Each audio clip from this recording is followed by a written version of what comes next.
IB Nation Sports Talk up and rolling this Tuesday, along with Vince D'Addario. I'm Sean Stiers. Glad to have you with us. We're doing something for the first time ever today. It's a Notre Dame women's basketball mailbag. Of course, we have been doing midweek Notre Dame football midweek mailbags for a long time, but this is a Notre Dame women's basketball mailbag. Why not? Today. So, yeah, I mean, I'm a big they're fan flying of first. high. They've won 14 straight. Yeah. Figured what the heck? I put a thread up on the Champions Lounge. You got a lot of great questions there. So we'll have a lot of questions come straight from the Champions Lounge. Obviously, if you're watching the show live, post your questions. Feel free. Put them up in the chat. It's free. Don't cost nothing. So a couple of different things before we get started, though. One, I'm going to start with this. Update on Hannah Hidalgo's stolen steals. They have been returned by Virginia Tech.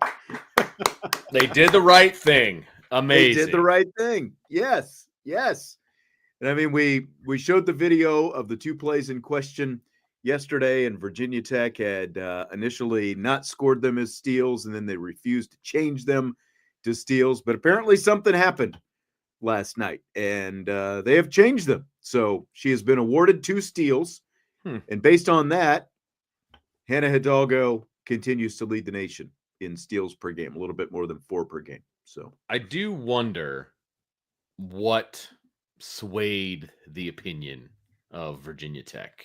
I'm curious as well. I didn't ask that follow-up question. I just know that they've been restored. So hey, I don't really care because she got what she deserves.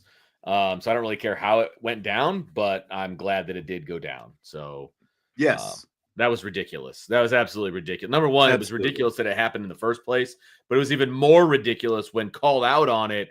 They were like holding their ground. Like, come on, when you're wrong, you're wrong. It's okay to fall on the sword. It's okay to admit when you're wrong. Right. We've been married a long time. We do it all the time. Tom checking out, apparently. That's fine. I mean, I know, women's basketball is not for everybody. We will have some like Notre Dame. It's okay. We will have Notre Dame football talk in rapid fire. So, maybe if Notre Dame women's basketball is not your thing, or just basketball in general, that's fine. I mean, we all know that football, drives the bus. That's why maybe it's taken us a little bit longer, because the bus drove a little bit longer this year. It drove into mid-January, which is a good thing for everybody, right? But we'll have some Notre Dame football conversation in rapid fire as well. So maybe check back in about 45, 50 minutes or so, and we'll have some football talk for you still. Or just, bring it up later. Bring up the rapid fire YouTube video or the rapid fire podcast, whatever you want. It'll be there. There'll be some Notre Dame football talk for you. Someone, speaking of the Champions Lounge, Vince, before we get to some of these questions, someone asked this. You mentioned this yesterday, syncing up, and you've mentioned it a few times before. Syncing up the Odyssey app audio, like the radio broadcasts on the Odyssey app, with the TV. Mm-hmm. So they want to know, how do you do this? I know you've got to pause one or the other. What do you generally do when you sync that up? So obviously the Odyssey app is a streaming app, right? So I get it on my phone, and my phone goes loud enough that I don't have to put it on a speaker or anything. So there's that. I just have it sitting next to me on the couch. And then the other night, specifically, even though the Odyssey was streamed, my TV is also streamed. So it's going to be delayed and all that stuff. It is more delayed than the Odyssey app. So it's just a matter of kind of figuring out, how long you got to pause it for. So you watch it for about 30 seconds. Okay. You watch a basket go in, or you watch a pass being made, and you can also hear too, like what's going on in the background. Right. So like when a basket gets made, you can hear the crowd cheer or whatever. And so you just got to pause or pause and then unpause the TV a couple times maybe, or, just depending on how far off it is, until you get it all synced up. So the audio is ahead of the TV then, generally. It was. Is what you're saying. Yeah. Okay. It was last night for sure. Okay. Now, if the TV is behind the audio, you're in trouble. So because you can't really pause the audio. The audio is going to continue to be live. So if I guess I've never really listened to anything because there are a few podcasts that I've listened to in the Odyssey app, but I don't think I've listened to podcasts are fine, but like a live event, it's going to click back. Now, sometimes you can get it so that it will pause, but sometimes it just reloads and it just pumps you back to live. So that makes it a little bit more complicated. So yeah, that's tough. So if the audio is ahead, then you're in trouble. Okay.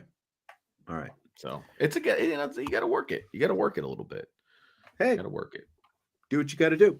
Yeah. All right. So we're going to get into some of these questions with the mailbag. And again, we'll get into some football topics in rapid fire. Got a lot of football topics coming up in rapid fire, including several Notre Dame football topics. So we've got that coming up a little bit later. But tonight it's a Notre Dame women's basketball mailbag. And these that we will start with are from the Champions Lounge. All right. So Darvis wants to know what needs to happen during the tournament for the team to win the national championship. They just need to score more points every game. That's it. God bless it. Six times for the national champion. Thank you for that. I mean, this is pretty open-ended. Yeah, obviously. I think the biggest thing is just play their game. They've already shown that they can beat elite teams. They beat USC, they beat UConn, and they beat Texas in all in a pretty short amount of time. So they beat 3 elite. And all of those teams were ranked in the top 5 at the time that Notre Dame beat them, which is why Notre Dame has been number 3 ever since. Beat it. In the tournament, guard play is so important, and obviously Notre Dame has the best backcourt in the nation. So to me, it's literally just a matter of play their game on their terms, and they'll be fine. And they really, like when you look at those 3 games, but because remember they were coming off that trip. Obviously things did not go right in the Cayman Islands when they lost those 2 games, and you're kind of wondering, what exactly is this team? And it just felt like with players, especially like Hannah and Olivia, who have such a dynamic and unique styles and flares to their game, like they rise to the challenge, and the rest of the team does as well. But they obviously feed off those 2 so much. They rise to the challenge, and like they're built for the stage that comes with the NCAA tournament. So I think that's the biggest thing, is just playing their game. Yeah, and I think they're still kind of figuring out what that is too, with Maddie Westbeld coming back in the middle of the season and, some people coming off injuries and things like that. I think they're still trying to figure out what that game is, from a minute standpoint, from a who plays the best with who standpoint, playing the 2 bigs together. They've done that at times, which I think is something they're kind of experimenting with. And, there's a lot that kind of goes to what you're saying. But I completely agree with you. They're good enough to beat anybody in the country. They just need to, the only team that can beat Notre Dame is Notre Dame. That's how I honestly feel. And so they just need to play their game. But I think they're still kind of figuring out what that is right now. No, and I mean that Maddie Westbeld's only played in 8 games so far. And we'll kind of get into there's some other questions that kind of go directly, to some of these things, but I think that's definitely part of it. Coming into this season, Westbeld was a preseason all ACC pick, and there are some mock WNBA drafts that have her included in the first round now, but she's only been back for 8 games, and I think that's part of it as well. It's like, as great as this team has been, really, it's only been the 8 games that Westbeld has been back that this entire team has actually played together. So I think that's part of it as well. When you're still, when you're going into February and you're still sort of figuring yourself out a little bit. Yeah. A lot of talent on that team for sure. You want me to ask that last question? Was there another question? I didn't see it. Yeah. It says, how much fun I'm sorry. Do you have getting to call the games?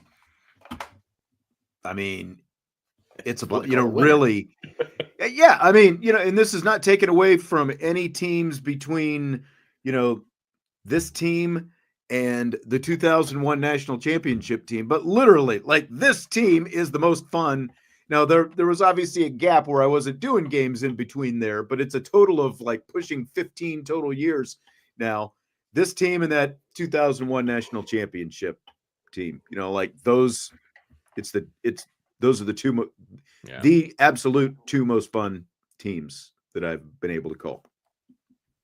Makes sense to me. Winning is fun to call. I mean, there's literally like something that you've never seen before could happen at any minute when this team is on the floor.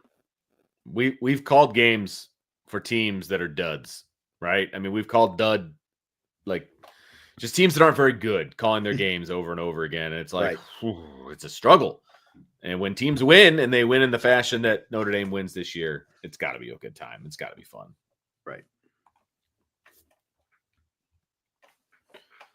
All right, Domer Grizz. I know Koval had lofty expectations as the top recruit in the country this year. Has she exceeded those expectations or simply met them so far? I'd say met them. I mean, she started off like so hot out of the gate, but again, you kind of have to look at the fact that you had no Westbeld and no Liza Carlin either early in the season. When Koval was playing a lot more. And at one point she was leading the nation in block shots, and she's still among the nation's leaders, but that has kind of, slipped back, because she started 4 games there early in the season, and she was much more a part of what was going on back, against USC and even against UConn as well, because of the fact, again, you had no Westbeld, and Liza Carlin was just getting back at that point. I think it was around UConn or Texas, one of those 2 games. So, I mean, she was definitely much more dominant when you were playing the Mercyhurst of the world and those kind of teams. There's still a pretty good growth curve for her. One thing that I've noticed is, like, when she catches some of those entry passes, like, she has a tendency, at 6'5", you want to keep the ball up. She'll bring it down a little bit and then try to go back up. There's little things like that when you're playing ACC Power 4 level competition, just those little things. But I mean, she's done a lot of great things, and she is still a great shot blocker. And I thought that she gave them some really quality minutes against Louisville the other day. Like, she did a lot of good things. So I would say that she has met them, but she is still a freshman, and there's still a long way to go for her. I think the thing that surprised me a little bit is she was shooting threes, like in high school and AAU and stuff like that. She has not attempted a 3-pointer so far this season. That part of her game is something that we haven't seen at all. That may be coach driven. It's possible. Right? I don't know. Yeah, but I say she has met them with still plenty of room to keep going. I think, again, like when you look at Westbeld and Carlin getting back and everything that Leah Tu King has given them, how they sort of factor Koval, into the mix a little bit more, because her minutes have come, kind of rolled back. She's still averaging a little over 21 minutes a game. It's been closer to like 10 to 12 these last several games, again, like coinciding with Maddie Westbeld's return. But again, there's only so many minutes you can play, and depending on what the matchup is, she doesn't maybe necessarily make as much sense. You know what I mean? Like you get she went head to head with Sedona Prince in that Cayman Islands game, the TCU center, who I think is like 6'7" or something like that. That's like, she got kind of like, it was literally like, I think Prince is a 6th-year player, maybe even 7th year, because of some injuries and stuff like that. Whereas you've got a true freshman in Koval. Yeah. That was a learning curve for her, but she, Notre Dame really hasn't seen a big like that since then. All right. I thought she did a really good job, though, with what was put on her shoulders coming into No, coming into absolutely. college and, Because she all was, that, and that's the thing. yeah. Like her role has changed a little bit because of Yes. getting some of these Agreed. players back. Like Yes. she had to shoulder a lot in that first month of the season because you didn't have some of those. And then, again, like Leah Tu King had to miss a game, and Right. Koval was called upon, and she did pretty much everything that she was asked to do in that first month plus of the season. So it's just that the role has changed as some of these players have come back, and you don't have to lean on her quite as much. Yeah, 100%. All right, from Domer Grizz, who's out of eligibility after this year and who is likely to leave early? In other words, who will likely need to be replaced for next year? Yeah, so the players who are completely going to be out of eligibility are Citron, Westbeld, King, Carlin, and Cernugal. Those are the 5. And obviously, Cernugal is still more like a walk-on, even though she got a scholarship a couple of years ago. But so like the main one, and then so those are the main ones: Citron, Westbeld, King, Carlin, completely out of eligibility. I would not count on Olivia Miles being back. I think that there's she still has 1 year. I believe it's 1 year of eligibility. Yeah, it's kind of confusing because she came early. Remember when she enrolled in the the middle of the COVID year and all that? I think she still does have 1 year of eligibility. No, it's at least one is my point. It's at least one. Okay. But I'm not counting on her. I'm not counting on her coming back. So I mean, she's projected as a first round WNBA pick right now. There's tons of money to be made there. So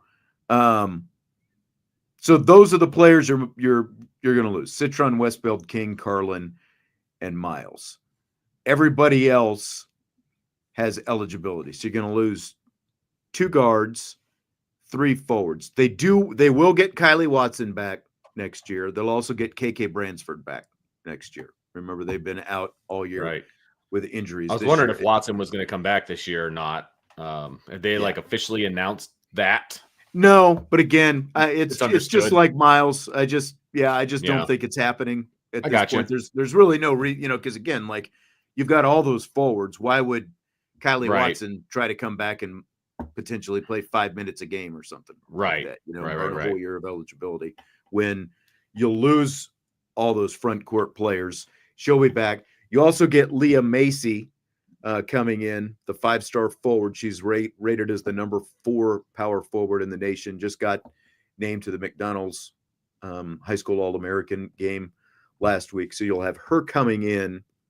So really, you probably want to go out and get at least another, at least one more guard, if not maybe 2, depending on who you can find, and another forward would probably be good as an insurance policy as well, like in terms of what you're going to be needing for next year. They'll definitely go to the portal for those again.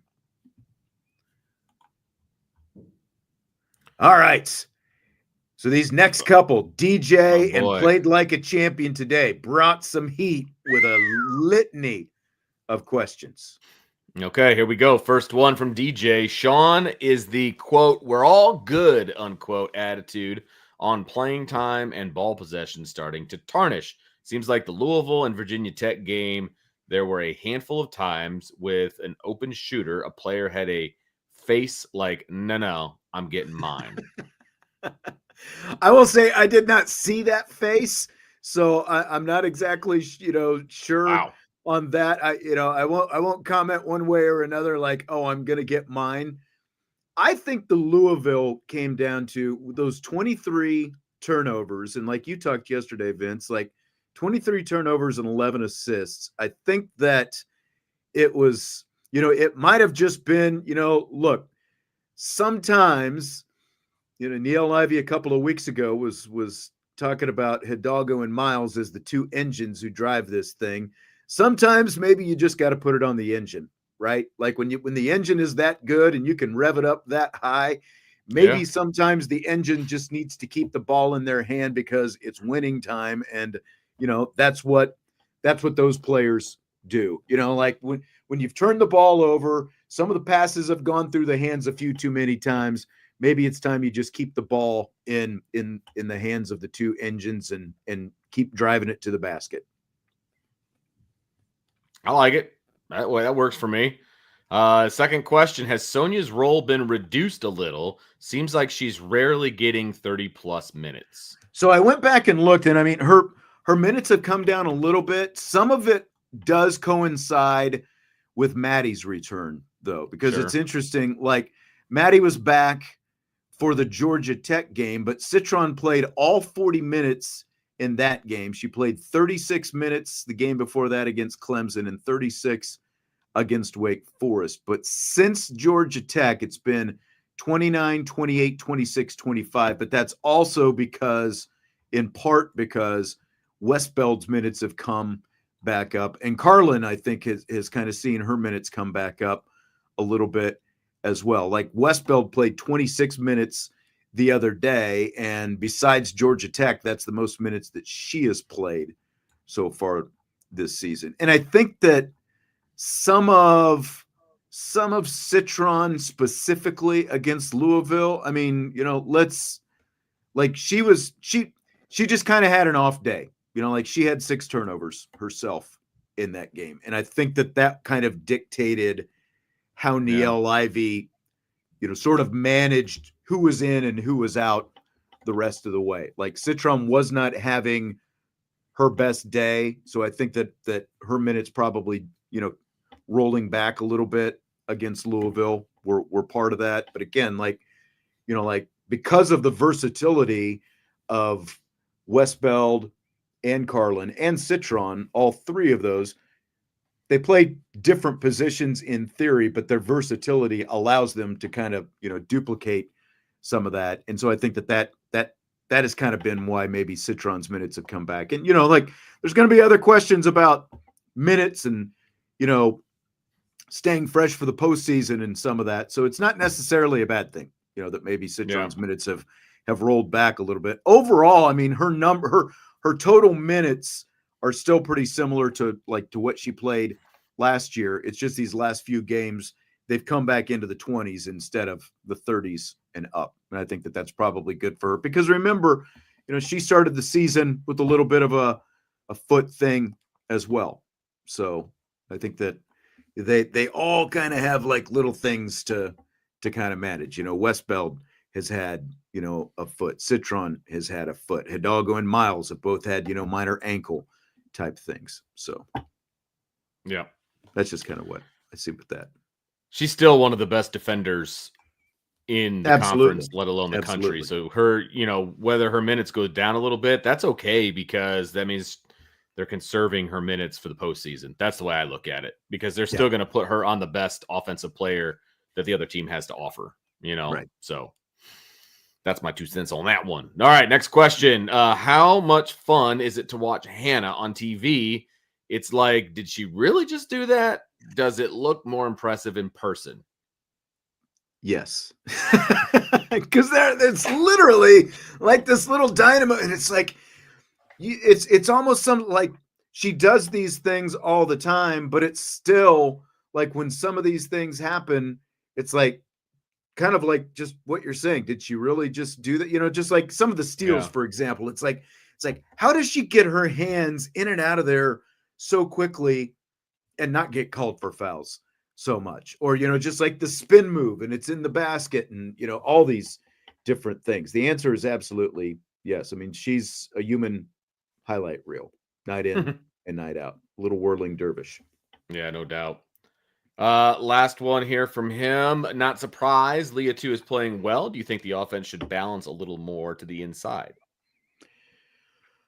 I think that they always talk about pick your poison. And I think that so much of that is, it simply comes down to how is the defense playing us? What are they giving us? And who does that leave open? I think that they really, because like one of the questions was about I'm going to get mine, and maybe there are some times that they settle, and when they're in the half court, those kind of things can happen. But I think that ultimately it just comes down to how's the defense playing us, and who can take advantage of what they're giving us on any given, night in, night out.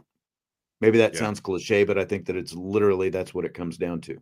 That's why anyone who steps on the court on any given night is, fully capable of scoring 20 points. Well, since you just said that, I'm going to throw up this mailbag question from Andre. He says, I think the most dangerous thing about this team is that anyone can go for 20 points and 10 assists or rebounds in any category. I didn't even see that. You're right. Not Andre. Really even a question. It's just a statement, and it backs up exactly what you just said. So I felt like, it's time to bring that one up. Yep. I like that. And Decaf, I see your mailbag question. We will discuss that in rapid fire. Coming up in rapid fire, we will talk about Don't go anywhere. Vinny Freeman. Don't go anywhere. And the Michigan man. That's right. In their house. Because let's not forget where Vinny Freeman goes to high school. Very familiar with Vinny Freeman. All right. Played like a champion. One thing I can tell you about played like a champion is he is up here in terms of the level of knowledge, paying attention. Nice. Everything else. He is into it. Okay. Well, you're setting the bar very high for these questions. Saw him at, I think it was the Lafayette game, if I remember right. He came out, he and his family were out there. Nice. So, yeah. All right, first one from Played Like a Champion. Is Sonia going through some mental, family, or emotional challenges that we don't know about? Please answer yes or no. I'm not asking for specifics. I don't know any specifics. I will just say I don't know. I will say, again, if you look at the Louisville game, she's so hard to read, first of all, because she's so stoic, her expression very rarely ever changes to begin with. But she did, to me, this is just my observation, sitting close to, the court and the bench and being there, that close most of the time. She did look to me like maybe she was a little bit more, frustrated, whatever, in the Louisville game specifically. But again, she just was like a beat off.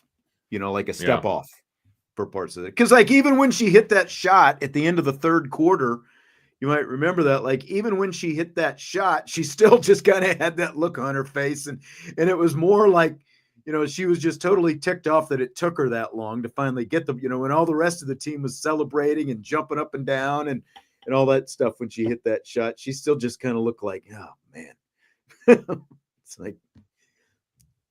finally scored a point, finally hit one, There were big points though when she did score them, but yeah, for sure. All right, next one here. It says this season Notre Dame football took a very aggressive approach to forcing depth to play in order to keep the team as fresh as possible for the playoff season. What does Notre Dame women's basketball do to get the players in peak physical condition for the postseason? Do these concerns impact Ivy's substitution strategies? And if yes, how do concerns affect her strategies? Okay. Now again, played like a champion. I think he brought this up on one of the other threads that we had in there over the weekend. And so he's brought this up a couple times. And I did ask Neil Ivy in the pregame the other day, kind of, okay, you're, something not maybe not as direct as this, but we talked a little about, okay, you're halfway through ACC now. You're about a month away, from postseason play beginning. How do you feel about, where, where the team's legs are and those kind of things. And she did bring up the fact that they just came off a conference bye week. So they had a week between games.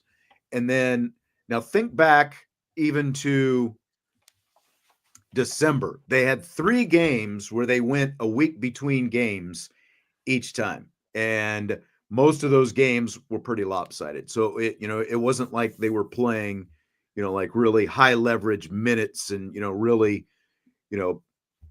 taking a toll and things like that. And then the other side of that is they have gotten these players back over the last few weeks. It's week, again, going on game 9 for Maddie Westbeld.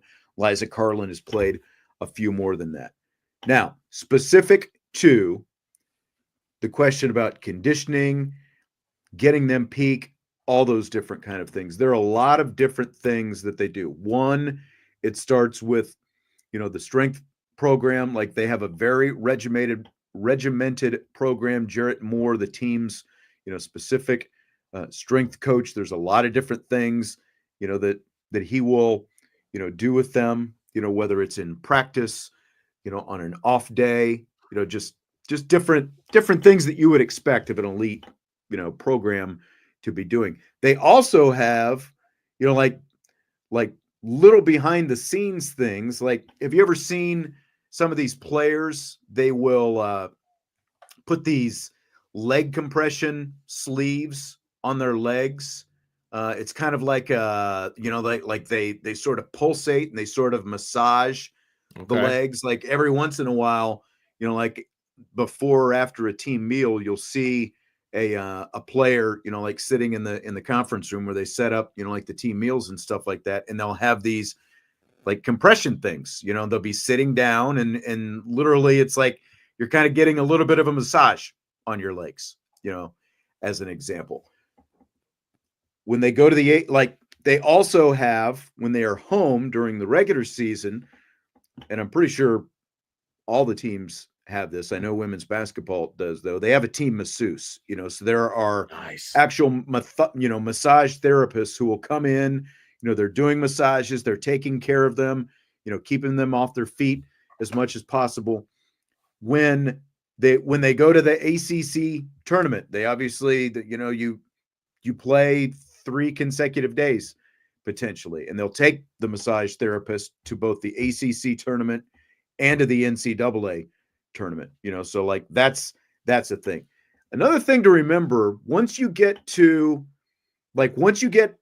ACC tournament is done, you're going to have a week and a half to almost 2 weeks, depending on when you end up playing that. For like, if you play the second day of the first round, for example, instead of the first day, you're going to have almost 2 weeks off since you played at the ACC tournament. So you're going to get a good chunk of rest right there.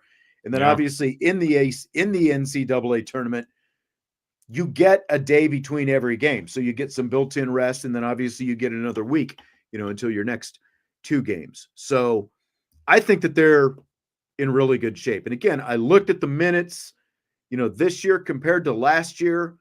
There's really not a whole lot of difference. I know that a lot of people are concerned specifically about how many minutes Hannah Hidalgo plays, how many minutes Olivia Miles plays, and Citron to an extent as well. But it's kind of like, it is what it is, because they don't have any other guards who can go out there right now. That's a good point. But I also think they're doing fine. Like, I think that they're, all those things I laid out, I think that there are enough things in place that I don't think that they're really concerned about that. Does that make, no, it makes perfect sense. I think, look, if anybody's got a pulse of their team, it's Neil Ivey, and I think that they've got a ton of depth, obviously, but scarily enough, their depth is in the juniors and the bigs right now. It's not really the point, There's a lot more depth in the forwards, and again, that's why I think that, like when you look at Citron being able to come out, because Westbeld and Carlin give you some versatility, like they can go out on the wings and play, because they can both do some of that.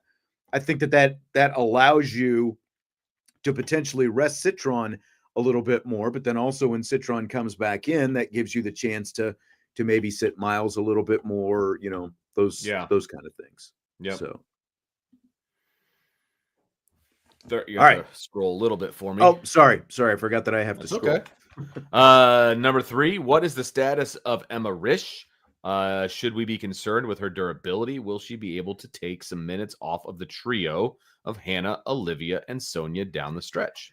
So this is a little bit of a delicate one. All I can say is she has been dealing with, like some minor stuff as like she probably hasn't been 100%. They get, like with injuries, they get, really, kind of like they don't want stuff out there that they don't put out there. And that's completely, there is HIPAA, and they leave a lot of it up to the players in terms of, what they talk about and that kind of stuff.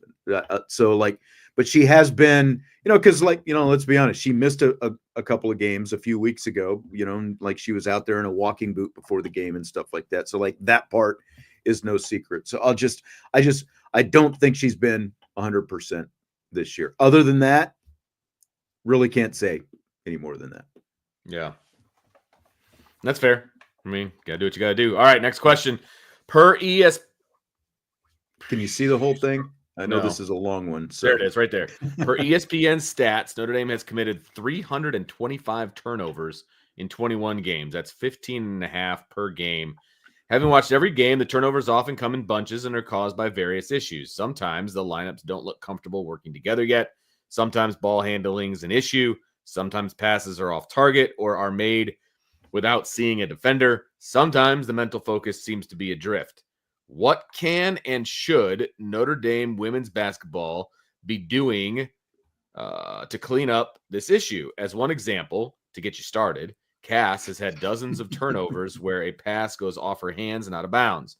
Seems to me she needs to put on some Pistol Pete drills where you rotate the ball around your torso and tap the ball from hand to hand. Woo! That was long. Yes. Basically, how to cut down on the turnovers. Yeah, I'm not a basketball coach, so I'm not going to tell them, I'm not going to tell the basketball coaches who make a lot of money and who are really good at their jobs how to do their jobs. I'll just, again, say they're like they practice these things all the time. And, like they know that unforced errors are frustrating. The players know that unforced errors are frustrating. It's frustrating to watch, again, like we saw in Michaela Mabry when she was on with me in the post-game show the other day. I tap danced around it a little bit and I let her say it, like there were too many of those. There were too many unforced errors in that Louisville game specifically. They were fortunate to win that game by the margin they did, considering there were so many unforced errors. But they just, to me, like some of it comes down to focus. I think, some of it comes down to, how crisp is the pass, all those different kind of things. But it's like, I know they work on that stuff. I know they practice that stuff all the time. Sometimes, like going back to the question that DJ had about, like getting it into the post, maybe a little bit more, getting a little bit more inside balance with the scoring, like they try to go high-low a little bit. And the passes have been just a little bit off target, a little bit up, and it's just a matter of timing, getting a little bit more crisp. But I mean, they do ball handling drills, they do passing drills, they do all that, very specific kind of stuff. So I don't know that there's a whole lot more that they can do other than, just make sure that one, your pass is on point, and two, that you're focused on catching the basketball. Right. Yeah. Just focus, I think, is a big one. Yeah. All right. Next one, with UCLA absolutely rolling and South Carolina looking dominant in all of their games, except the double-digit loss to UCLA. How does Notre Dame match up against those teams? There's another question about UCLA, and they do have a big 6'7" post player. And South Carolina is very good, but what they don't have this year is Carmilla Cardoso, the big post player. So I think it would be a very even matchup with Notre Dame and South Carolina. With UCLA, I do think, and again, like someone was asking this, like that's a matchup that I would be looking at because they have a big 6'7" post. And again, like going back to the TCU game with Sedona Prince, she was 6'6", 6'7", however tall she is. I mean, there was a huge impact on that. You're absolutely right, Christopher Galloway. South Carolina does have depth, but Notre Dame has depth as well.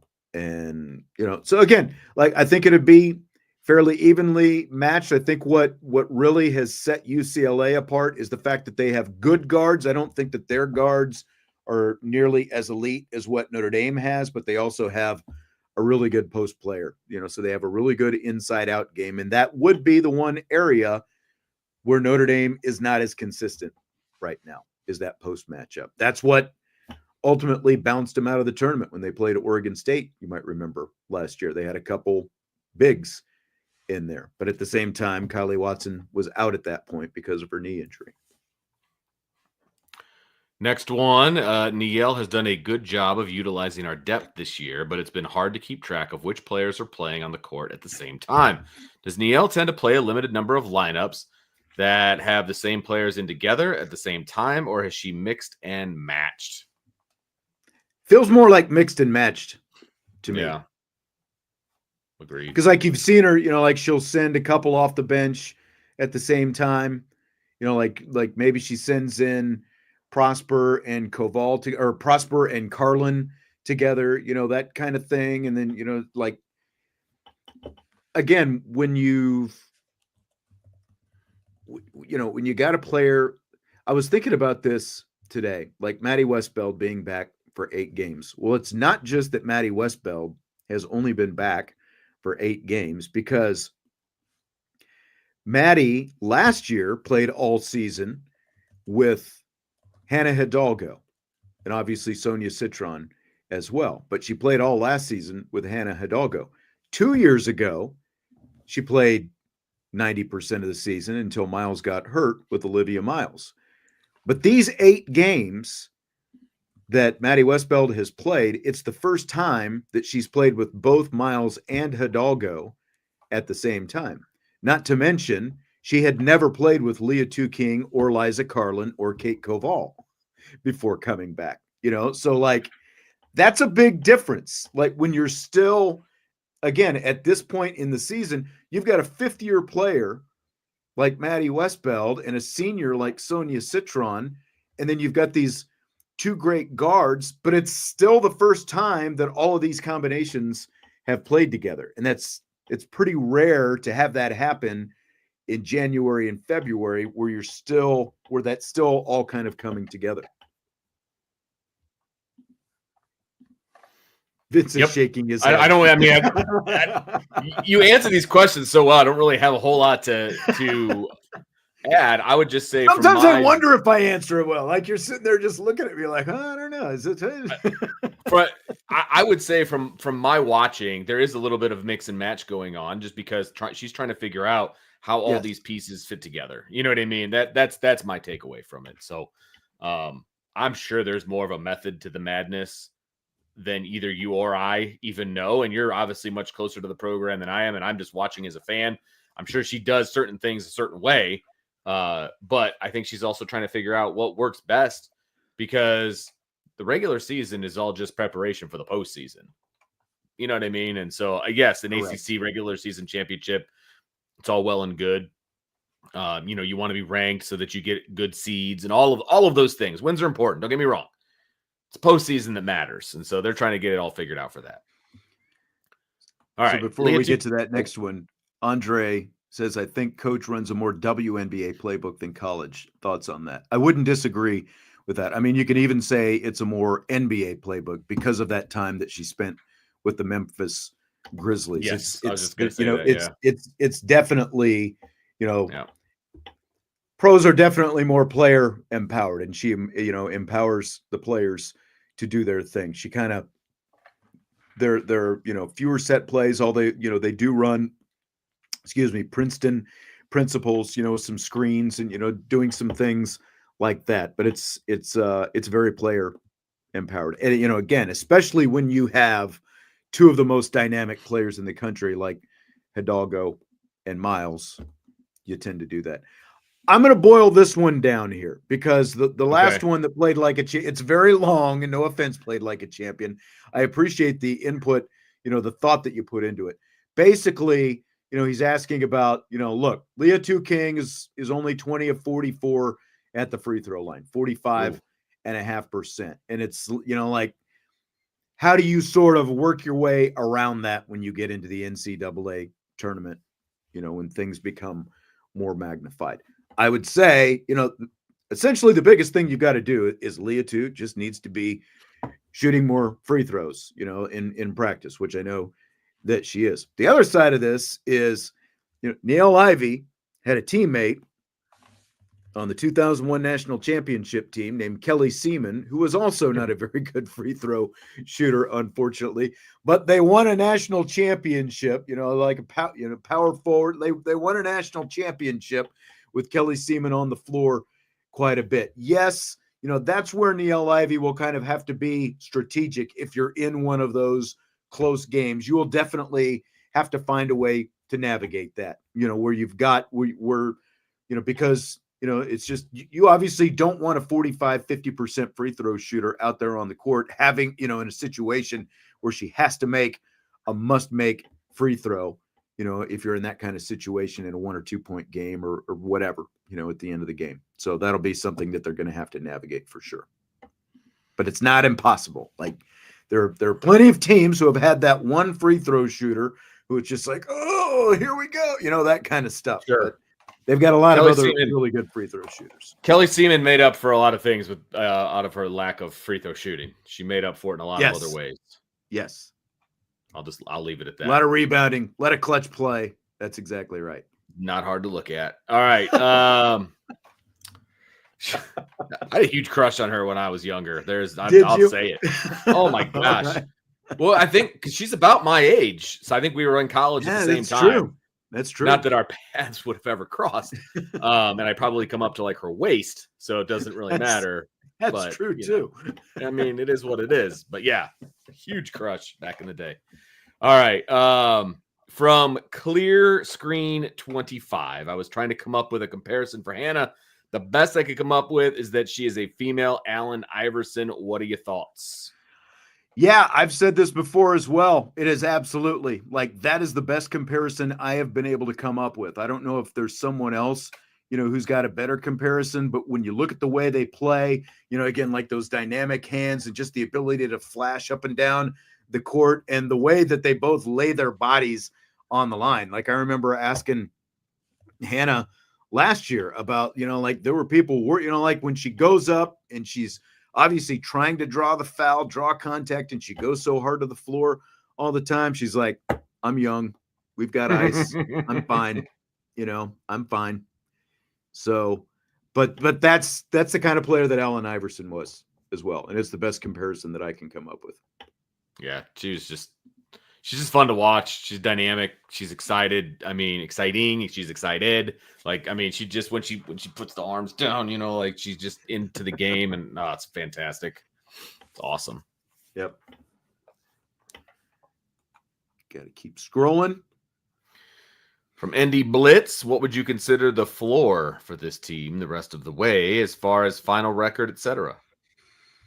Man, I haven't even thought about final record. So they are 19-2 right now. They have 8 more games to go in the regular season, then ACC, and then obviously you've got the NCAA tournament. So 8, 14, 17. I mean,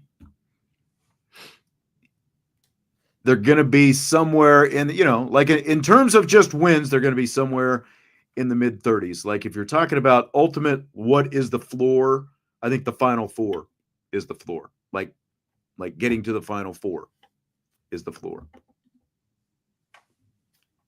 Because I mean, you're gonna, you're obviously gonna see, especially when from the Elite Eight on, you're gonna see a lot of other elite top-notch teams. Like odds are you're going to play either USC, UConn, or Texas again at some point. Right. Yes. Like the odds just say, like whether it's in the Elite Eight to get to the Final Four or in the Final Four, a national championship game. So I think the floor is the Final Four.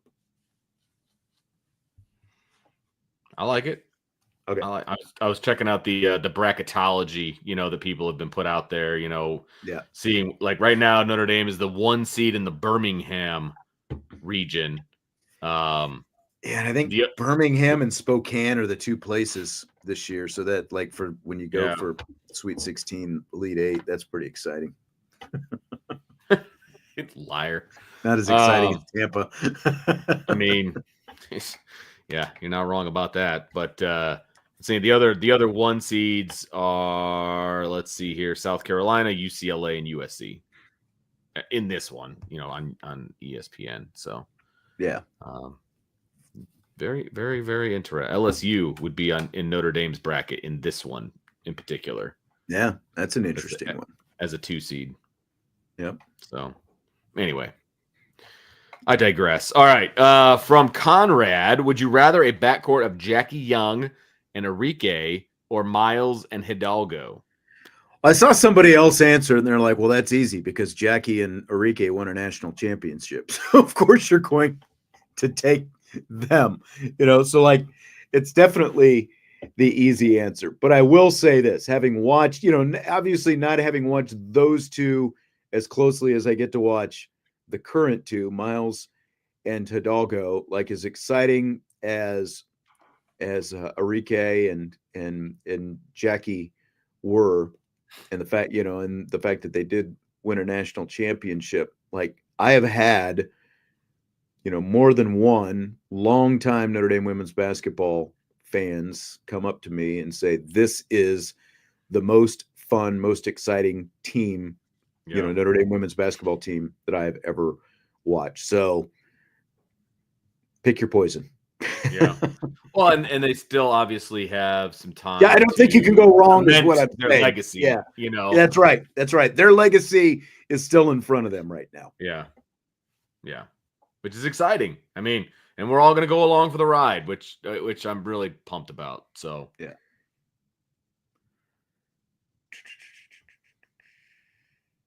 There we go. There we go. Sean, do you think this team, this is from Black Irish 864, do you think this team is having a hard time adjusting to the Hannah's playing style and Olivia's playing style? They are both amazing floor generals and at the same time, very different players.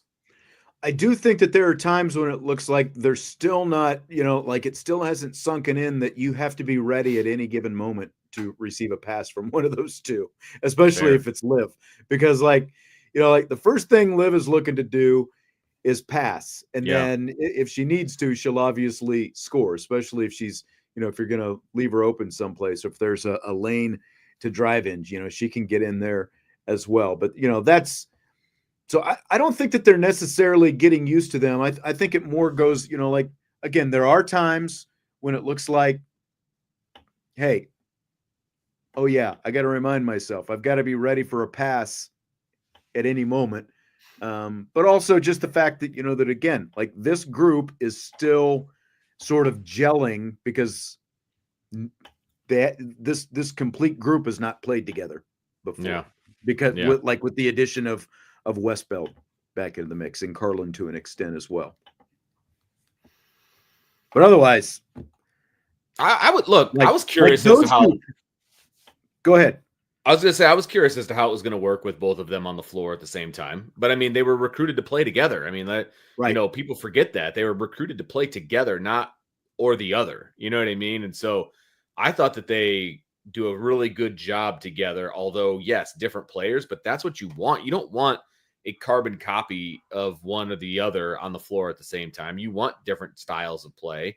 And I think you get the best of both of them. This team is somewhat unstoppable when they're both playing at the top of their game. So yeah. And I think they play off each other exceptionally well. I agree. They both know where the other one is going to be a lot. And it gets better and better as the season goes on. Right. Exactly. Rocket Man, what does this team need to do to get past the turnover curse? So many are unforced and just bad decisions. I really worry about the tournament time. This will bite them. They have as much talent as anyone. If they could just figure this out, they're right there.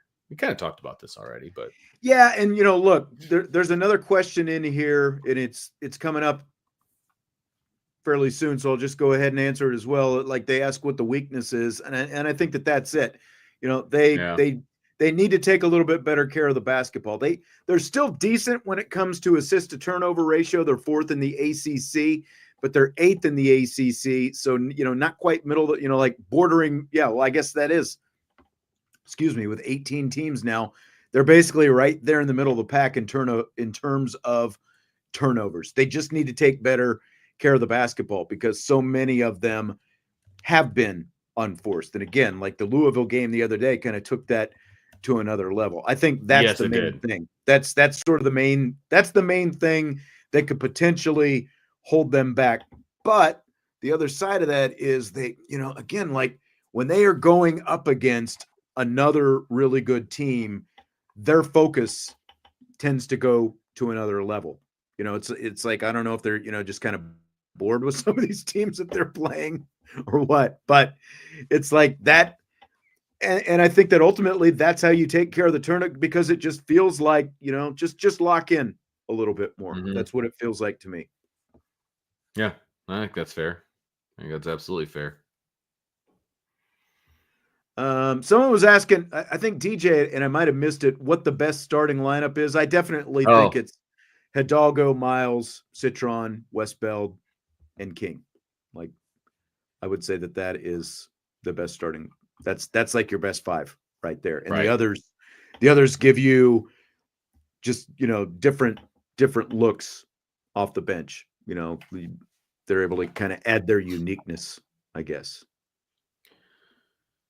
We got a recruiting question here from Coach Vic. He says, what is Coach Ivy's strategy for recruiting? Seems like she targets a few high-level players and either gets them or not. Also, her classes seem to be usually pretty small. Also, how are we losing out on a lot of top 100 in-state recruits?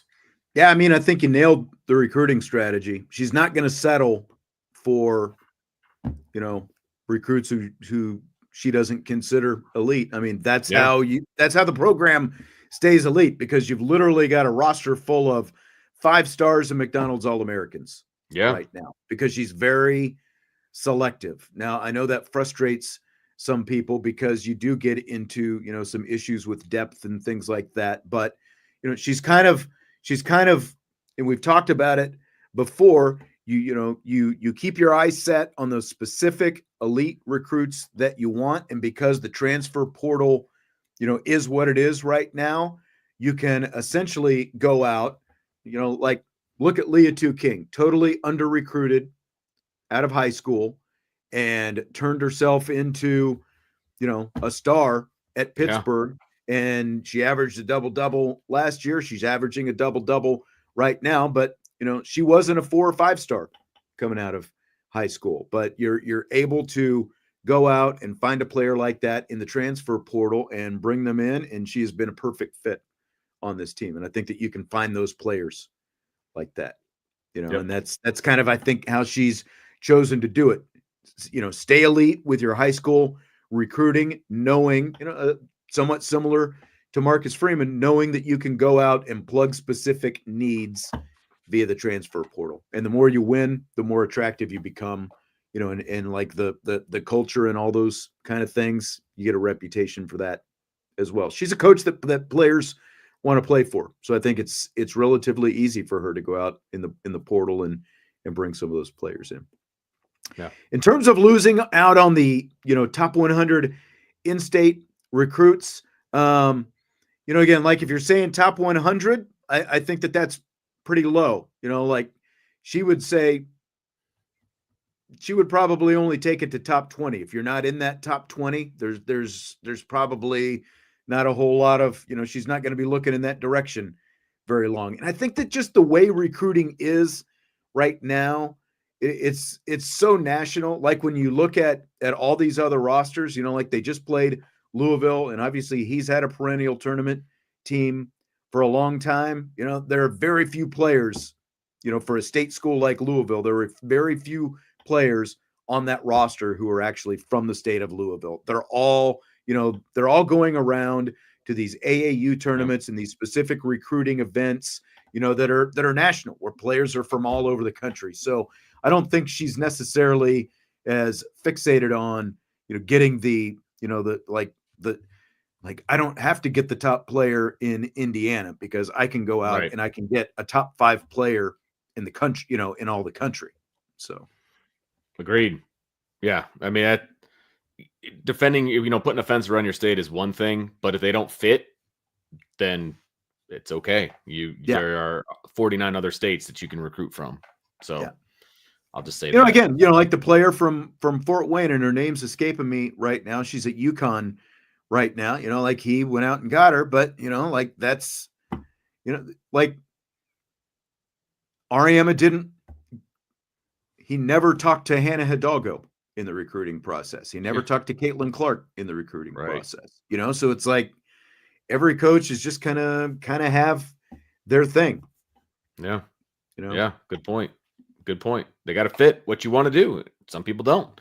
Yeah. All right. From Stinger, Lauren Betts, UCLA. If Notre Dame ends up playing UCLA in the tournament, how much of a problem will she be as 6-7 end game? We kind of talked about this earlier. And, you know, again, I think that is probably the one question that Notre Dame would have to answer, like in terms of, you know, how they attack a team with a post player like that. It would be, you know, because like as good as King is, she's still 6 feet tall. That's 7 inches that you're giving up there. And how well is Koval going to be able to play, you know, against a post player who's a bit more polished and a bit more of a difference maker right now. So that would be, I think that'll be one of the questions that they have. But the good thing about that is that's going to be down the road if you potentially are going to face UCLA. Right.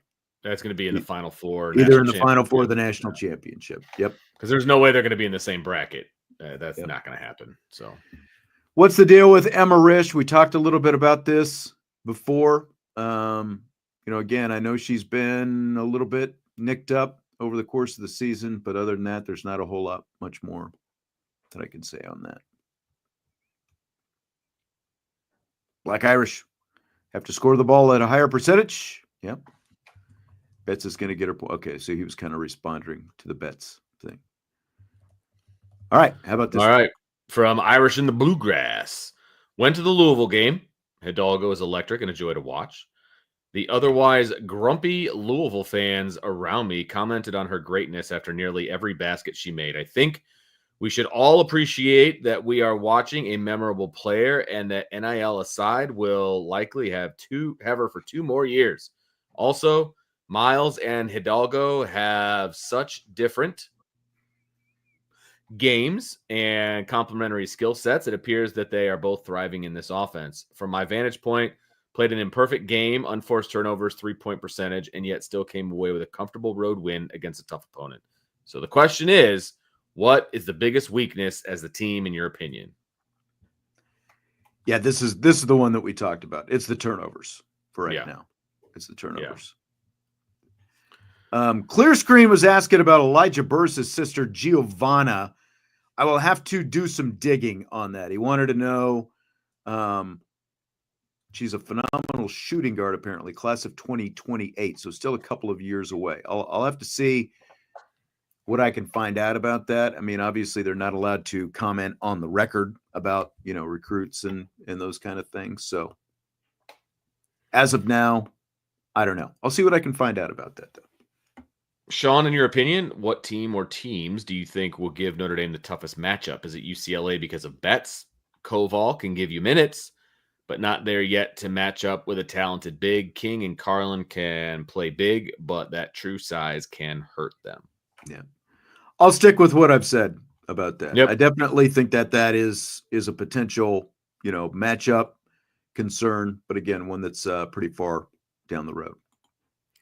Fitz 1105 says, just a comment, never bought a jersey from a women's sport before, but Hannah Hidalgo absolutely deserves to have her jersey bought.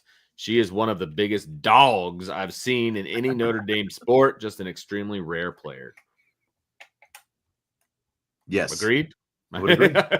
I'm not necessarily a jersey guy, especially like a basketball jersey. For some reason, that feels weird to me to wear a basketball jersey. Yeah, I've never worn a basketball jersey. Yeah, that's not for me. But I agree that of all the, I mean, she is electric, and I hope people are enjoying having her on the team because it's obviously a finite amount of time, and eventually she's gonna be taking her talents to the next level, and you'll be able to enjoy it there. But she's fun to watch, man. She's fun to watch.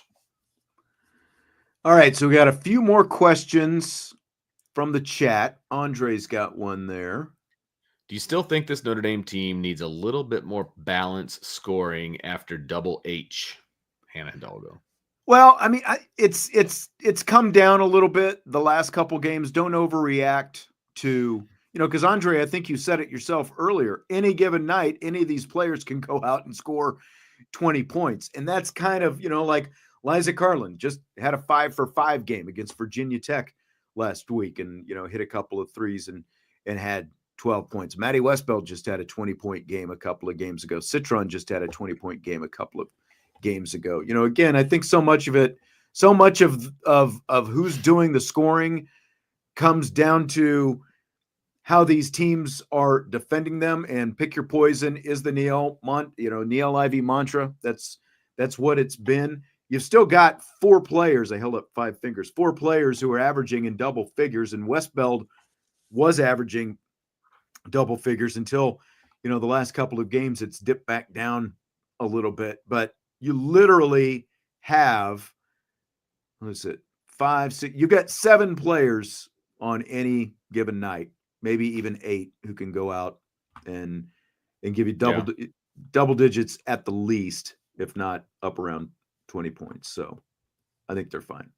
Good problem to have, for sure. Yeah. Andre also wants to know if it feels like the refs are calling more fouls against Notre Dame in recent games. I was biting my tongue in the Louisville game, but I was scratching my head at kind of how that game was being called. I don't know what you guys thought. And neither coach was happy with it, by the way. Yeah. Yeah. I'm just saying, because the Louisville coach was complaining a lot about the calls. That's his thing. Something. So yeah, well, it was annoying because they kept showing him on the TV broadcast. You might remember he got ejected at the end of the ACC tournament when Notre Dame beat Louisville. The ACC tournament, he got ejected last year. So he's good reason too, I'm sure. He's always chiming in about something. Obviously, I wasn't listening to what the TV broadcast was saying, but they kept showing him arguing with the referees. And the thing, referees, just walk away, man. Just walk away. You don't have to stand there and listen to him. Just walk away. Decaf was talking about Citron earlier. She had a horrible game, let's be honest, but she'll bounce back. Great players figure it out. Yes, that's exactly it. I think they've all got a pretty good ability to compartmentalize and put it behind them and move forward. So thank you very much, Christopher Galloway. Says great show. Appreciate it. As always. I recognize that picture. I recognize that picture from the board. Yes, absolutely. A lot of great questions in the mailbag. Glad we did this. It was a lot of fun. I don't know if you had fun. No, we'll revisit it because we're going to have, once March hits, you got the ACC tournament, obviously. We're going to have, March Madness. There's going to be, we're going to break down the bracket. We're going to have some fun with this team, man. I'm telling you. For sure. I need to look a little closer, but I think the Final Four is over spring break. So I'm going to, let's see what happens. Let me see. It's usually that first week of April. I was looking for the dates, and I've just Final Four, Friday, April 4th, and then Sunday will be the national championship game, April 6th. I'm thinking that looks pretty good for me. Yeah. Down in Tampa. Yep, exactly. Can't go wrong. There's a direct flight from South Bend to Tampa. There you go, baby. I'm just saying. Just saying. Put you down on the court. You can be our sideline. You can be our producer. Oh, now you're talking. I'll be a sideline reporter. I'll get some interviews from some people. Lots of fun. There you go. Hustle it up. That's right. All right, that's going to do it for the mailbag portion of the show. Vince, are you ready for rapid fire? Let's do it. A little rapid fire. We got all kinds of stuff to talk about tonight. We do. A lot of stuff in here. So ESPN did its way too early All-American football team for next season. Jeremiah Love and Leonard Moore made the first team, while Billy Schrouth made the second team for the offensive line. Who is one guy on each side of the ball you think they left out? I think Malachi Fields has a good opportunity if the quarterback situation is one where they are throwing the ball a little bit more often with a little bit more consistency. I think Malachi Fields could end up being a potential All-American. I think he's got a shot at it. That was one on offense. One on defense is Drake Bowen. I think with him focusing solely on football, not playing baseball, And they're going to be looking for a face of that defense, I think. Leonard Moore could be that guy, don't get me wrong. But, when you're right in the middle of that defense, you're the field general, whatever cliche you want to use. I think Drake Bowen has a chance to be that guy too. I like it. What I really like is the fact that we each have different guys on each side of the ball. All right. I like your picks. I'm a little, and we've got a receiver question coming up here in a minute. I'm a little hesitant yet, even though we're pretty sure, not pretty, the offense is going to look different. It's going to look different without a running quarterback, right? Like Riley Leonard. But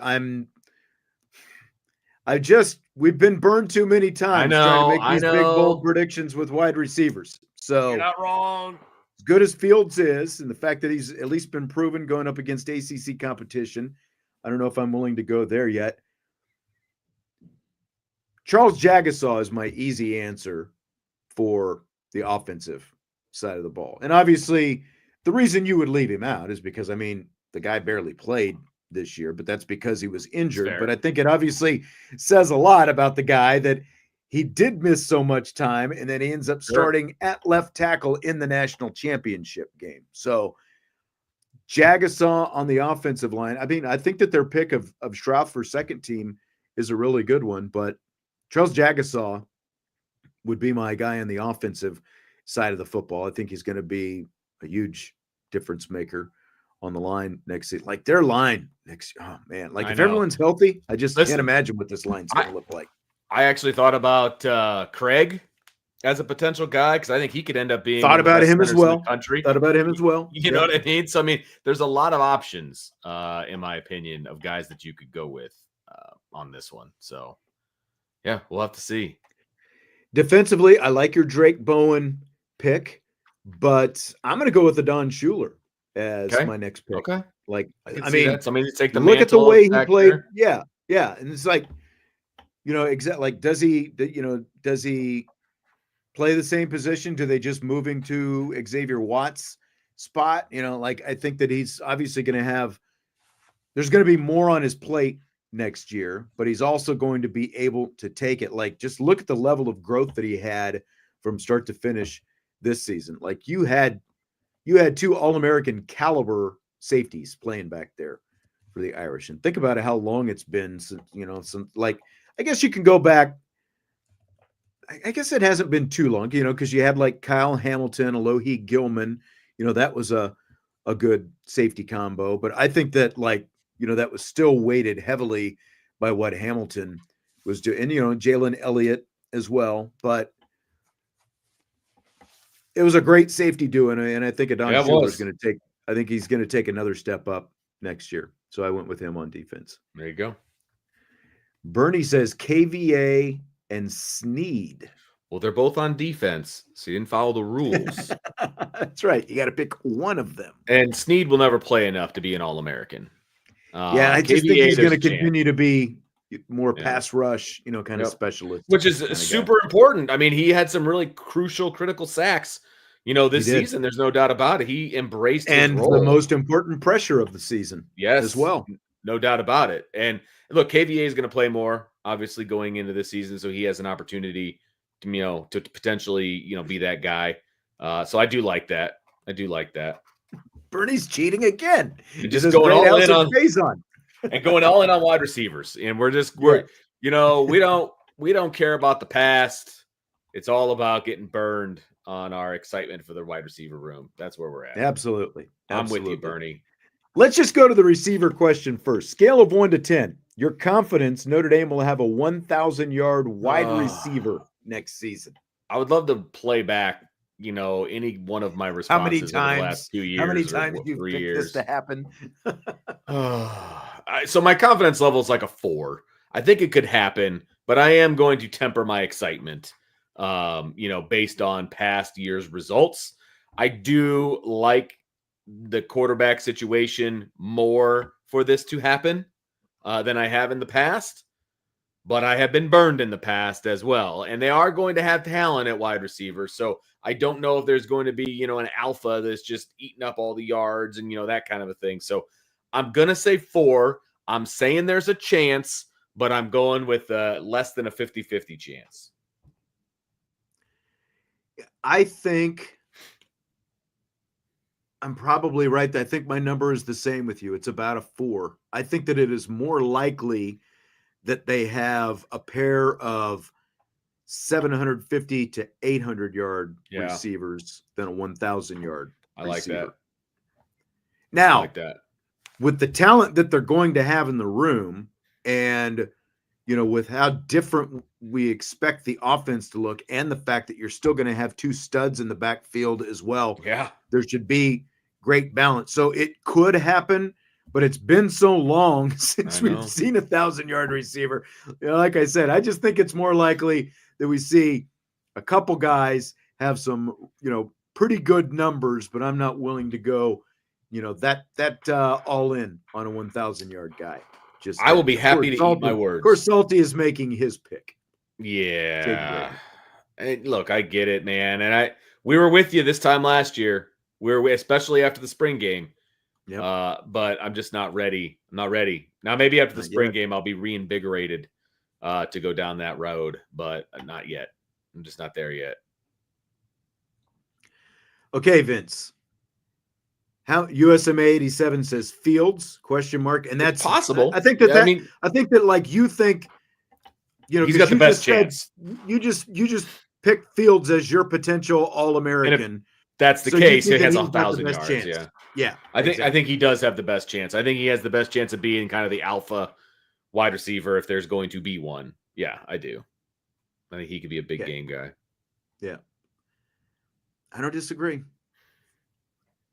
Just nervous nervous about it, Sean. I wonder what we're going to get to even see this spring. I'm still curious about like what this spring schedule is going to look like, because since they're going to end spring on April 12th. I mean, the end of the spring is feels like it's right around the corner. Like April 12th does not seem that far away is the thing. You know what I mean? And so that's only a little bit more than 2 months away at this point. Exactly. It hasn't even started yet. And spring, I feel like spring ball usually lasts 2 months. So it's going to get started here pretty soon, I would think. I don't know. Or it's going to be super condensed. One of the two. Vince, big picture question here. Okay, I like how many times would it be acceptable for Notre Dame to miss the playoffs over the next 10 years? So you've got a 10-year window.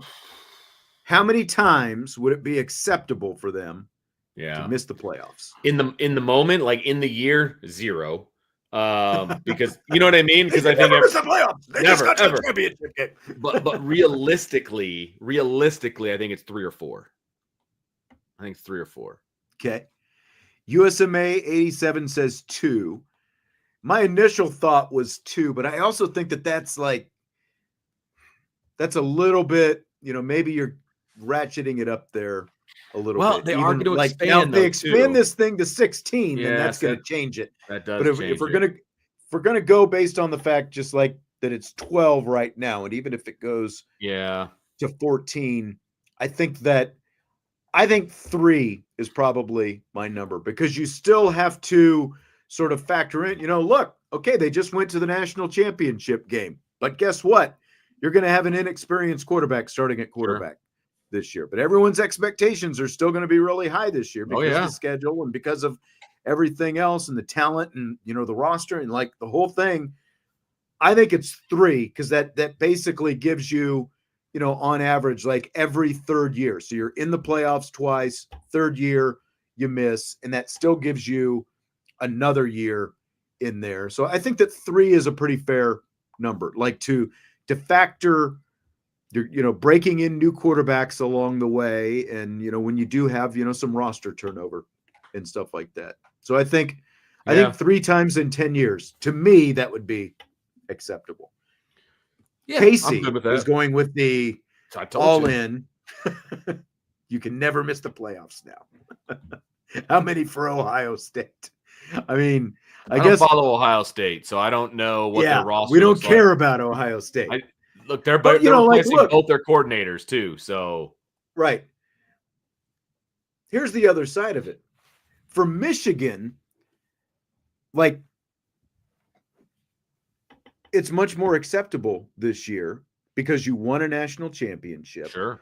You had a coaching change. You lost, your quarterback went high in the first round. You lost a lot of different guys. I think they invited and you ended up beating Ohio State. Combine. So like if you're Michigan, if you were a Michigan, take Michigan out of the equation. Let's say Notre Dame won the national championship last year and had the season that Michigan just had. Could you live with that?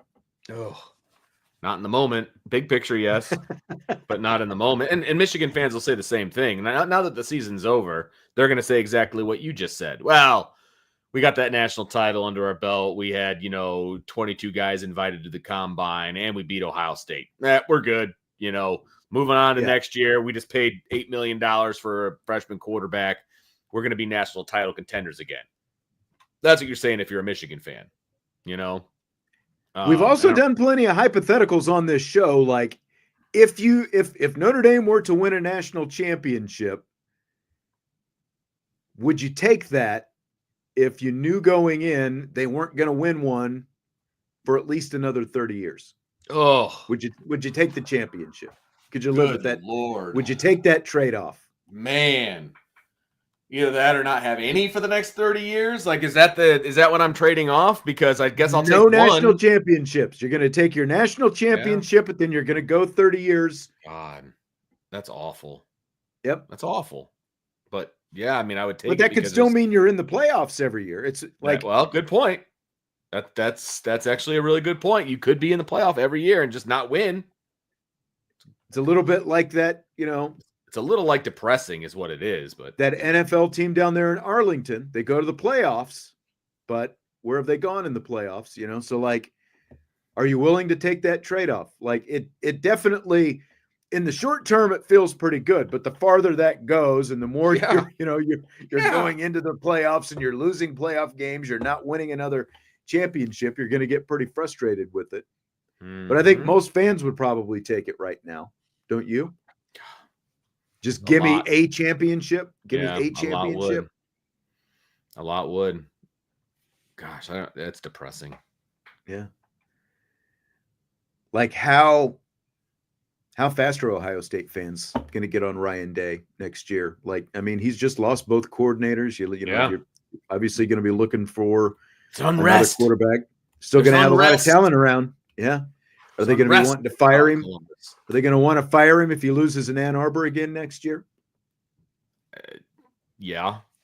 Yeah. Right up until they make the next playoff. But I mean, they did just win the national championship. So I mean, exactly. He's going to be able to sit on that one he's going to sit on that one for a while. But winning the national championship is only going to buy you so much. Look at LSU.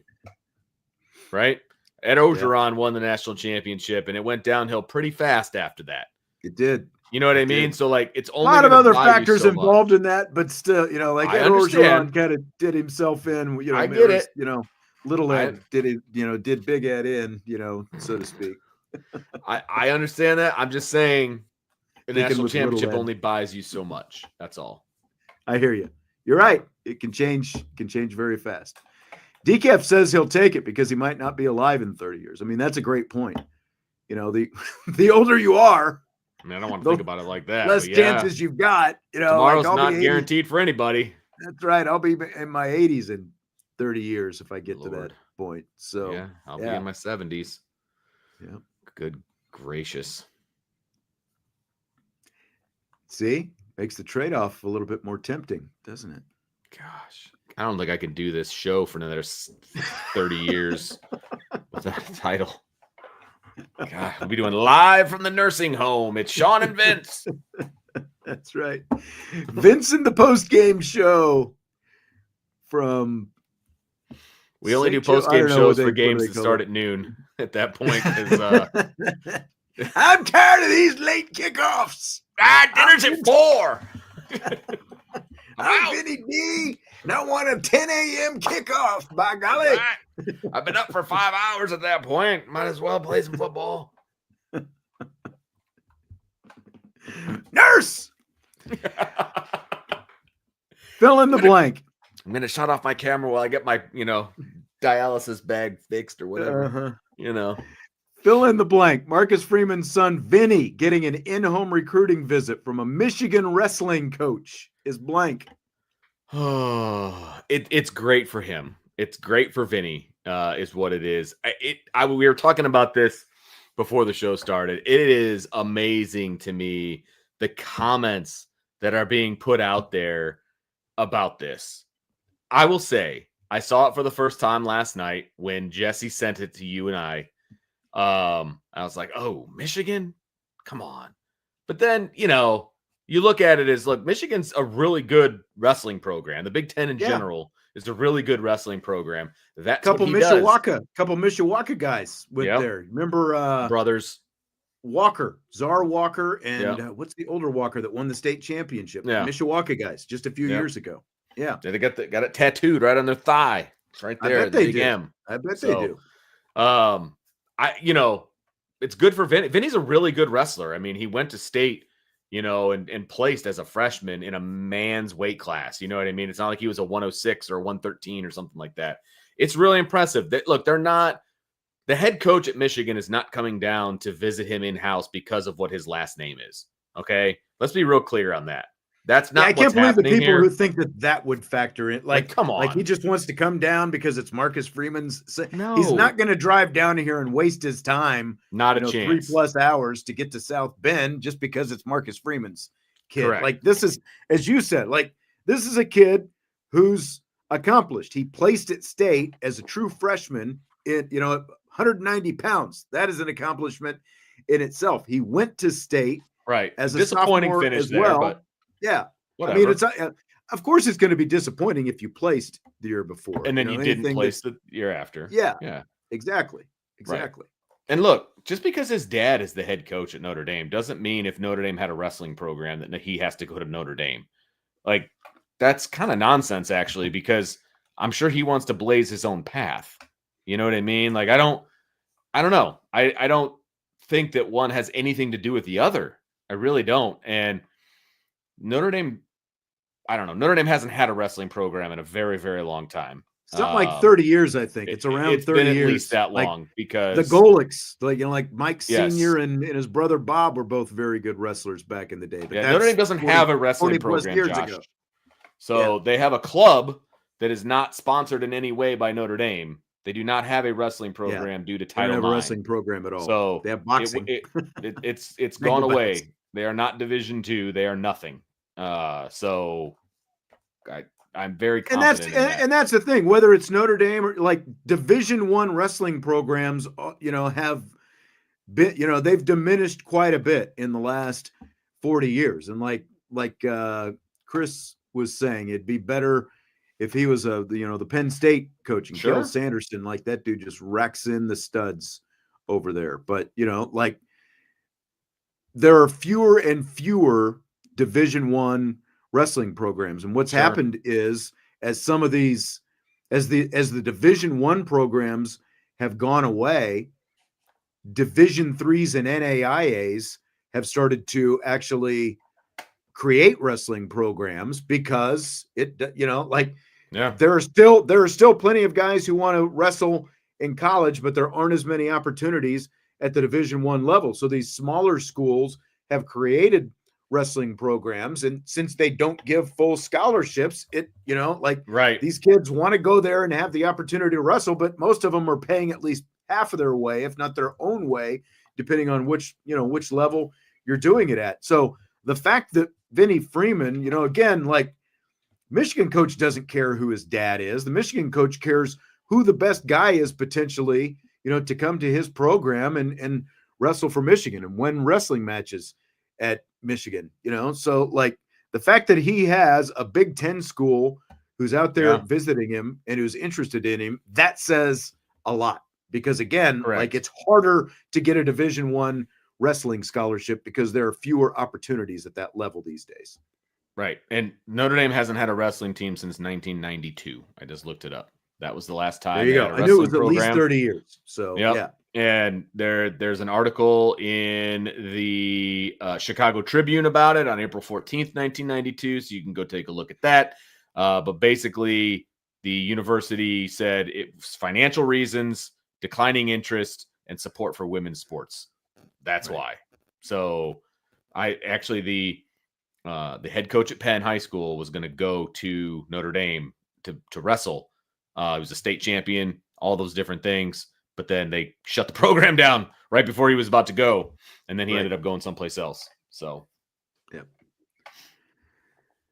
So it's awesome. I think it's awesome that he got at the end of the day, it's awesome. Michigan. I know that, there's a certain smell, there's a certain thing that people think about Michigan. Of course. But I think it's pretty awesome. I'm surprised that like Purdue and Indiana haven't come calling. If Michigan has come, and they may have, already. You know what I mean? Like I know he took a visit to Cornell in their wrestling program, I think last summer. So I mean, he is a recruitable athlete when it comes to wrestling, and he's a very good wrestler. And he deserves whatever comes his way. He's a very successful wrestler. Didn't do as much this year. He was actually traveling with Notre Dame football team an awful lot. So he missed a bunch of like tournaments and things like that. But I'm sure he's going to get redialed in and refocused. He's a good football player, by the way. He was the only sophomore starter on a defense that was all seniors besides him. So he's the only returning defender this year as a junior. It's just because of who his dad is, Vince. Yeah, exactly. He also hits like a Mack truck, by the way. Right. But he's just too small. Like, honestly, he's too small to be a Division I football player. Wrestling's his ticket, man. And I look forward to seeing how he continues on. So that'll be interesting. Yeah, it's awesome. And just won sectionals last week. So you got regionals and semi-state and then state. Right. So here in about a month or so, a few more rounds to go. Down to state. I watched in sectionals, and let's just say the matches were not very long. I would imagine. Went fairly swiftly. It'll get a little bit tougher every week. And it will. But yes, the rubber meets the road usually in semi-state. You can still kind of squeak by. Not him specifically, but like you can squeak by as an average wrestler depending on your draw. Like at regionals, and then get to semi-state. Once you get to semi-state, you're going to be going up against some guys. And then obviously when you get to state as well. Yeah.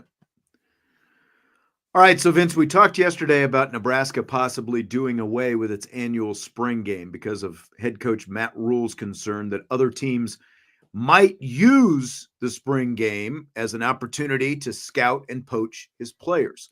So Ross Dellinger, who covers college football for Yahoo Sports and is one of the co-hosts of the College Football Inquirer podcast, says he thinks all schools might follow suit and do away with their spring games in the next few years. Do you buy or sell that? This is tough for me. I will buy it, but not for the reason that Ross Dellinger put out there. I think that Notre Dame and other schools do not put the stock in the spring game that a lot of media and fans do, right? So Notre Dame has the jersey scrimmage, right? And it's usually the week before the spring game. Right. A lot more stock is paid. Notre Dame's spring game is more ceremonial. Correct. Yeah. And so if you're telling them that they just get another practice and they don't have to do a spring game, I think they'd all be okay with it because it's just kind of a waste of time, to be perfectly honest with you. You know what I mean? Yeah, it's an opportunity for walk-ons to play in the stadium and all of those things. And it's all wonderful and it's all great. But from an actual X's and O's and like a practice, it's a wasted practice, number one. And number two, it's just a chance for guys to get hurt, frankly.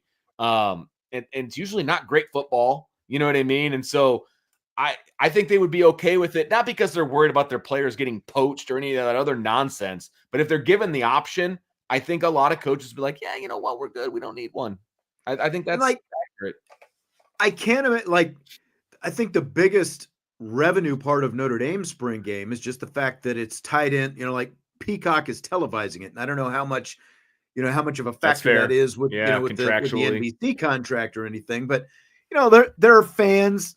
You don't come close to filling the thing. You got maybe 20, 30,000 tops most of the time out there, between, 20 and 25 or something like that, so it's not like you're packing it in and the tickets are pretty cheap.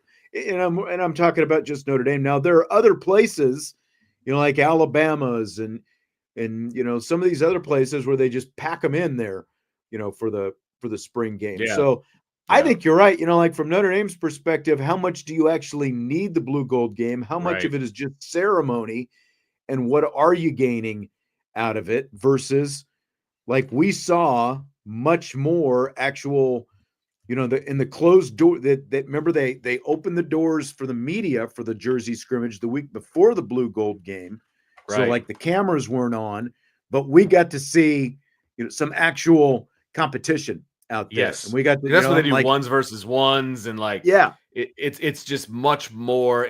Look, the spring game is all it's all for show, man. They do the draft, they have all these different things that take place, and it's just like it's just for fun. It's for the fans, which I do like. And I said that on last night's show.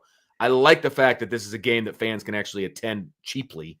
And you But are other than sort of that, whetting the appetite. You are whetting the appetite of everybody by, sort of letting them in. So like, yeah, I really don't like, I don't think, I guess it's up to Matt Rule how he, what he actually wants to put into a blue true. gold game. But, like you said, like Matt Rule could literally just do what Marcus Freeman is doing and do his closed door, Jersey scrimmage or whatever you want to call it. And then, like you keep things fairly vanilla out there, and like you mix the squads and stuff in the spring game. It's like Matt Rule doesn't have to, it's not like he has to put his two deep out there and have ones going against ones and twos against twos. Like if he's really worried about like I think that like the concern, like we talked about yesterday, I think the concern about poaching is completely overblown and he's being completely paranoid. And at the same time, if he does shut down his own game, then I would assume that he's going to be finding as much film on everybody else's spring game as possible. So yeah, yep. I don't know. I think that it's overblown. I don't know. It doesn't feel like we're that close to everyone just doing away with spring games at the same time. That's fair. I would, but be, I will be kind of curious to see sort of, the barometer, like the temperature that some of these other coaches have on this thing, if they really think that it's that big a threat. And like, if other guys really do think like Matt Rule thinks here. And I'm trying to decide if I care about the spring game. You know what I mean? Like if it would be, if I would be upset that there was no spring game. I don't know that I would be. I mean, as long as a media member, I still got to watch a few practices, watch the Jersey scrimmage. I don't need the blue gold game. I agree. Yeah. I mean, I felt like, because like the other side of it is, and we talk about this all the time, and the same thing is going to be true this year, because the spring game is the only glimpse that fans really get to put their own eyeballs on those players. Way too much importance is placed on what they see in that one game. And that is their lasting memory from April until the season starts in late August or early September. Yeah. Like that's their impression. Like what they think of, this player versus this player is solely based on what they see in that one opportunity. Which is just so hilarious to me. Yeah. USMA 87 threw this out there for you. Asked if girls wrestling is happening in India. It is sanctioned this year, right? Like, did they just start sanctioning it? This is the first year. This is it was an emerging sport for the last couple of years or few years. And then to this year is the first year is it an official IHSAA sport. So they crowned the first state champions and the first, team state champion and all that stuff. And the girls already had their tournament. It's already been done, and now the boys are in the middle of theirs. So it's kind of like basketball. They do the whole girls tournament first, and then they start the boys tournament, so they don't overlap. Which I do kind of like because that way the focus is on one or the other, not both at the same time. So yeah. All right, where are we in this list here? Do you buy or sell there being more interest in Bill Belichick at North Carolina this season than Deion Sanders had in his first season at Colorado? I'm going to sell it, and here's the reason why. I'm selling it from a overall fan standpoint. I think football minds are more interested in what Belichick is doing because they want to see how it translates from the Patriots to North Carolina and things like that. But the overall eyeballs, I think there were more on Colorado than there are on North Carolina. Does that make sense? Like, I think more football-minded people are paying attention to North Carolina than they did to Colorado. But the overall big picture with Coach Prime and all the social media, and like, we know Belichick isn't going to have a documentary following him around all the time like Coach Prime does, right? I just got done watching the one over this past season. It was really good, but Belichick ain't doing that. You know what I mean? Like, it's just not going to have the forced eyeballs on it like Colorado did. I tell you what, the TV networks went all in. You know, remember they televised that TCU game, and Labor Day weekend, Monday, I believe it is Monday night, standalone. It's going to be North Carolina, and I believe, ironically, TCU once again. And that was really? that was Prime's first game, was against TCU. So I don't know. I think early on there's going to be a ton. There's going to be a lot of Belichick talk.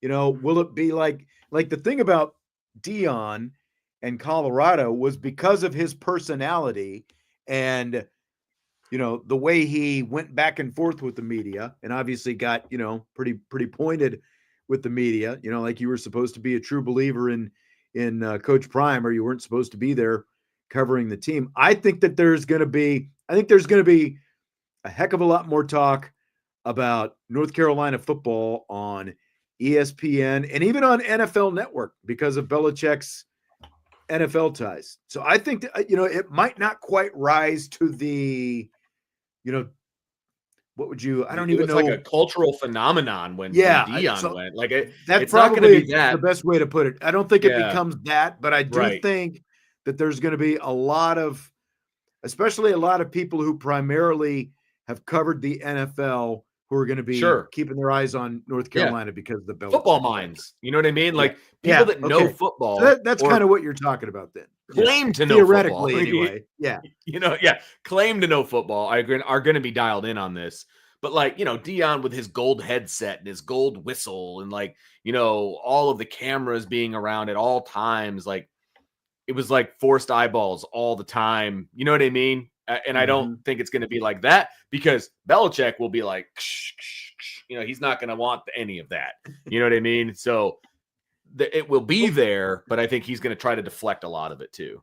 So let me follow it up with this then. Do you think Belichick is going to treat the media differently now that he's coaching, you know, at a lower profile college job rather than on his big NFL pedestal that he had before?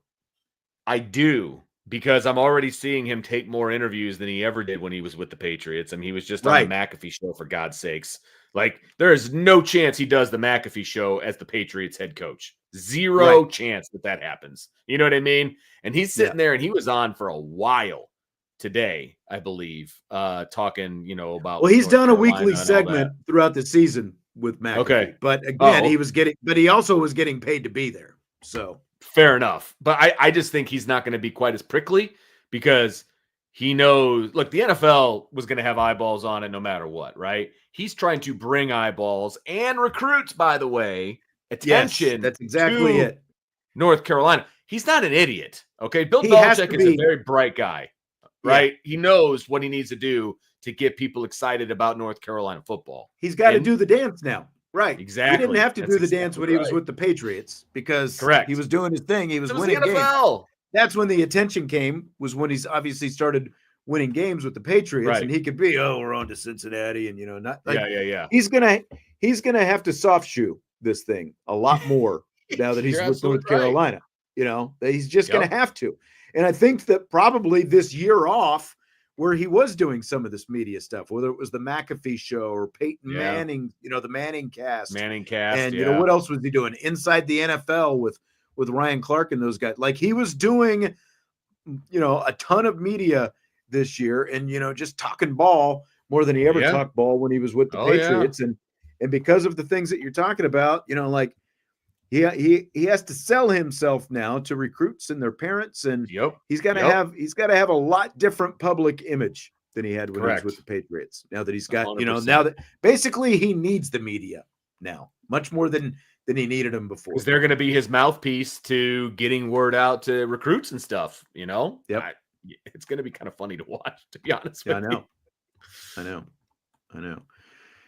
So the Super Bowl is this week. Chiefs fatigue has been, one of the hot topics, because they're going for their third straight Super Bowl win, of course, this weekend. Do you buy or sell the same team having so much success being good or bad for overall interest for, the NFL and TV ratings? I think parity is the name of the game for the NFL. I do. They've done a lot of things to make sure that parity exists, with the salary cap and, all of these different things, right?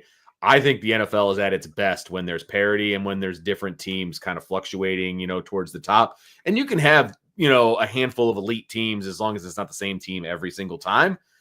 And I think when you get to 3 like this and you start to see the same team over and over, now you get the fatigue, right? Like the Patriots were I don't want to say America's team because we know who that is, but they were like the plucky underdog, and and it's Tom Brady and he's the 199th pick and blah blah blah, and everybody was rooting for him, and that kind of that went down as they kept winning, right?